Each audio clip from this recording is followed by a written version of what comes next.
Who would have thought that the Japanese giant, having struggled for several seasons, is now beginning to bare its teeth once more?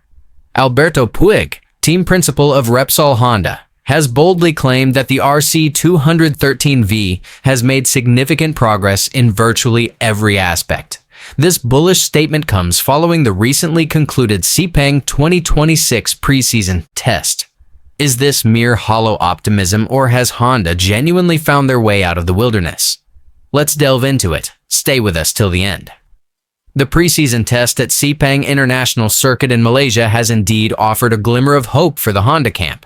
After years of battling at the back of the grid, the Tokyo-based outfit appears to have finally found the right formula to close the gap on their rivals, particularly Ducati, who continue to dominate the championship. However, the burning question remains: is the progress claimed by Puig sufficient to return Honda to the podium on a consistent basis? Joan Mir, the 2020 MotoGP World Champion, spearheaded Honda's efforts during this preseason test. The Spanish rider delivered a rather impressive performance, particularly on the second day of testing, which was affected by rain. Mir managed to set the fastest time in that wet session, proving that the RC213V is beginning to show greater consistency across varying conditions.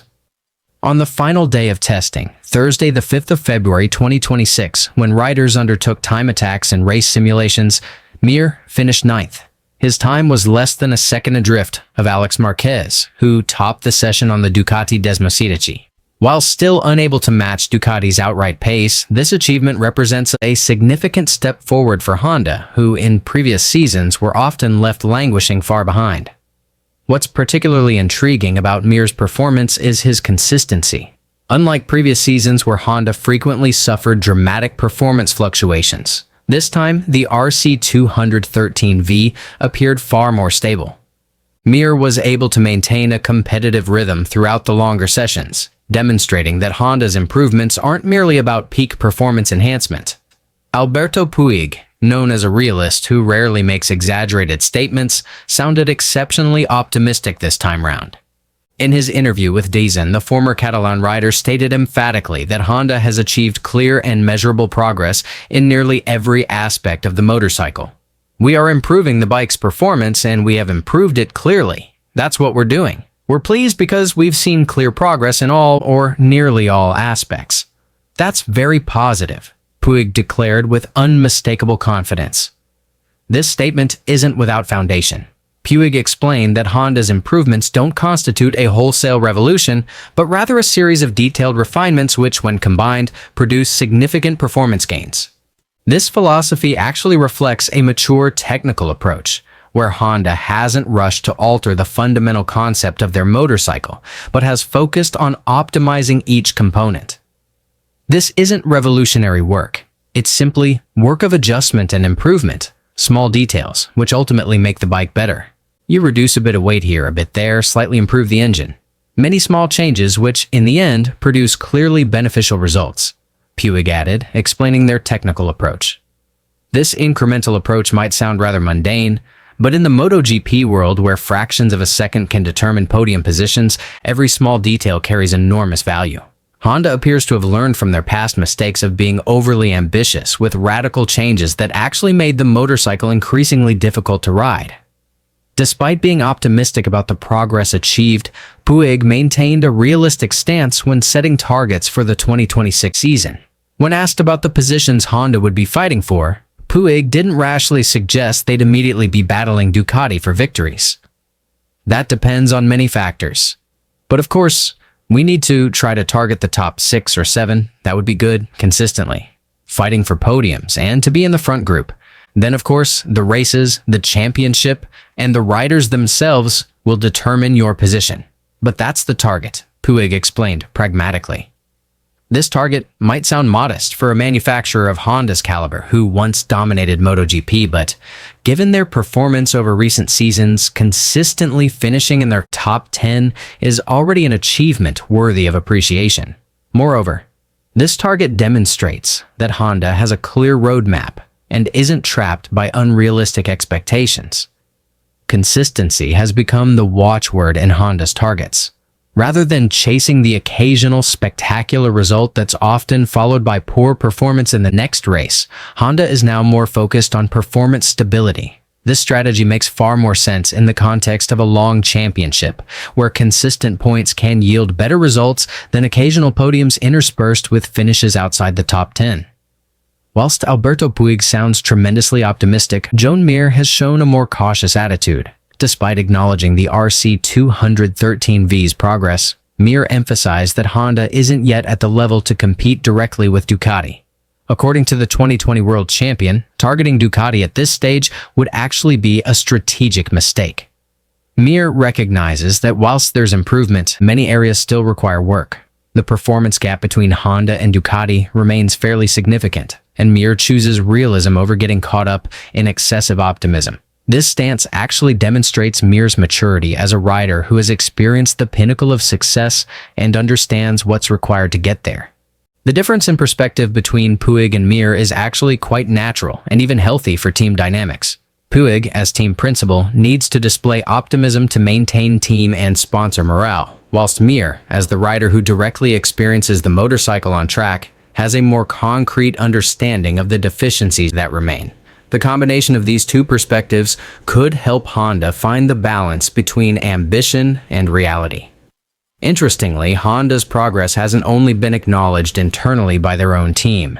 Dani Pedrosa, a former Honda stalwart who's now KTM's test rider, has also noticed the improvements experienced by the RC213V. In his analysis to DAZN, Pedrosa specifically highlighted two key areas where Honda has shown significant improvement. Honda has advanced considerably from what can be seen, at least in fast laps and also in top speed. They've definitely done something with their engine. Their lap times are proving to be better and better, Pedrosa commented objectively. Pedrosa's observation is tremendously valuable because he has years of experience with Honda and understands the DNA of the Japanese motorcycle extremely well. When someone with Pedrosa's credentials acknowledges progress, it provides external validation for the claims being made by the Honda camp. Pedrosa's focus on top speed and single-lap performance improvement shows that Honda has made advances with their engine. In recent seasons, one of Honda's biggest weaknesses has been lack of power on the straights compared to their rivals, particularly Ducati. If Honda has genuinely increased their engine output, this could be a significant game changer. Although Puig didn't provide specific technical details about what exactly has been improved on the RC213V, from various sources and observations in the paddock, several key areas of improvement can be identified. Firstly, Honda appears to have made significant progress in aerodynamics. New wings and bodywork look more refined and seemingly provide better downforce without sacrificing top speed. Secondly, Honda's electronic systems have also reportedly undergone significant upgrades.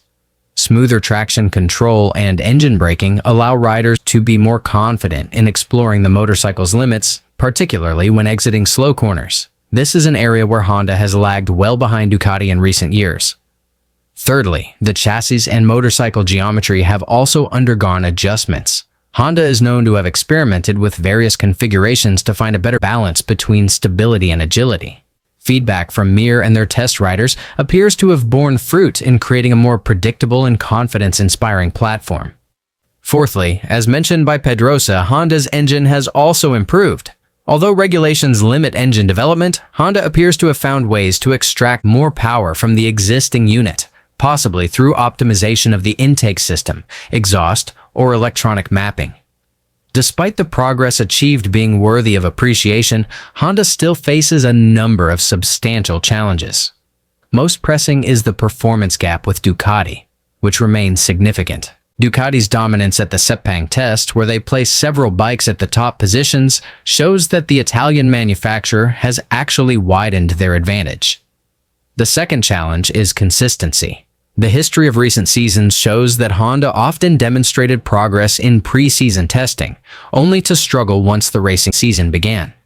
The ability to translate test performance into consistent race results will be the real test for Honda. Thirdly, competition on the grid is becoming increasingly fierce. It's not only Ducati that must be pursued, but Aprilia, KTM, and even Yamaha are also showing improvement. Honda can't merely focus on Ducati, they must also ensure they don't fall behind other manufacturers who are also conducting aggressive development. Fourthly, there's sponsor pressure and public expectation. Honda is a big name with a long history of success in MotoGP. Every season without satisfactory results brings additional pressure, both from sponsors investing substantial sums and from fans expecting more. What's intriguing about Honda's current approach is their focus on building a solid foundation for the long term. Rather than pursuing quick fixes that might deliver short-term results but aren't sustainable, Honda appears to be taking a more methodical and structured approach. The recruitment of young talent, both on the rider side and among engineers, shows that Honda is thinking about the future.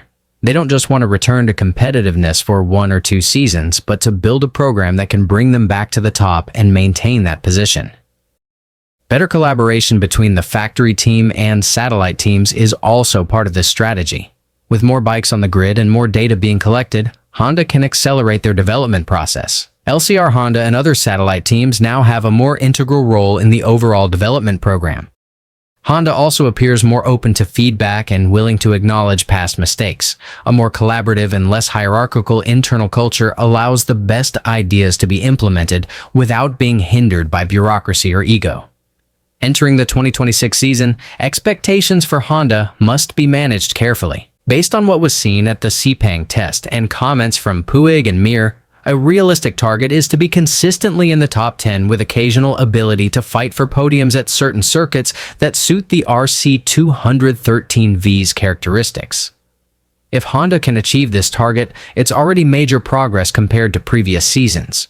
More importantly, this kind of consistency will provide a solid platform for further development. More race data, increased rider confidence, and positive momentum will all contribute to accelerating the development program. Power tracks, like Mugello, Spielberg, and Phillip Island, might be Honda's best opportunities to demonstrate their progress, particularly if the top speed increase mentioned by Pedrosa is genuinely significant. Meanwhile, at technical circuits with many slow corners, Honda might still struggle against Ducati's dominance. What's important is that Honda demonstrates a consistent trend of improvement throughout the season. Even if they can't yet win, as long as the gap to the leader keeps narrowing and performance becomes more predictable, that's already a success worthy of appreciation considering where Honda began their comeback. Alberto Puig's claim about Honda's progress in all aspects might sound optimistic, but there's sufficient evidence to support the statement.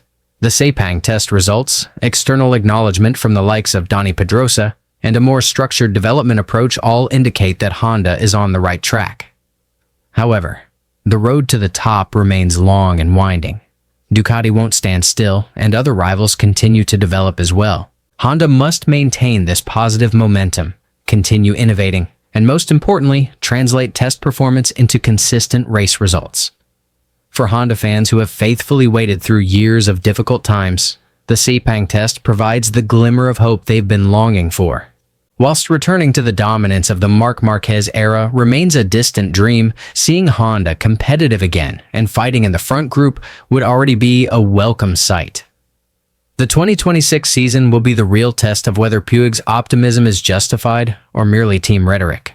One thing's certain, with the progress demonstrated and the realistic attitude adopted, Honda is at least moving in the right direction.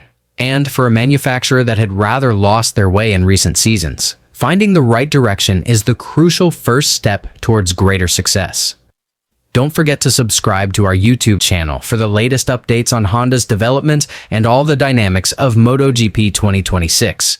In-depth analysis, race highlights, and exclusive content await you. Turn on notifications so you don't miss any important updates.